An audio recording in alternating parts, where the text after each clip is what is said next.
এ দেখেন গুড়িয়াকে দেখেন কোথায় বিস্কুট খাচ্ছে, দেখেছেন? বাড়িতে জায়গা নাই তো ওই জন্য দেখেন কোথায় গিয়ে বিস্কুট খাচ্ছে। তো এখন সকাল হলো, কেবলে 7টা বাজলো, এদেরকে টিফিন দিয়ে দিছি। টিফিন মানে কি, বিস্কুট দিলাম।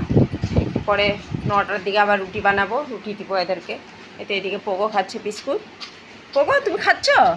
মা দাঁতগুলো দেখাও, সবাইকে দেখাও দাঁতগুলো কেমন করে খাও, তুমি সবাইকে দেখায় দাও।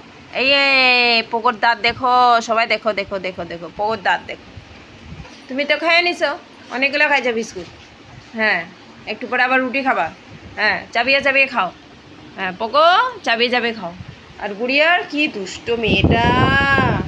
হ্যাঁ, জানলা পাশে সব 24 ঘন্টা জানলা পাশে দাঁড়িয়ে থাকবে, আর জানলা পাশে দাঁড়িয়ে পাখি উকি দেখবে, আর এখানটায় ও বিস্কুট খাচ্ছে। দেখেন, দেখেছেন? গুড়িয়ার আর নাগা হয়েছে, খাওয়া হয়েছে। খায় নে খায় নে খায় নে। হ্যাঁ খাও খাও খাও।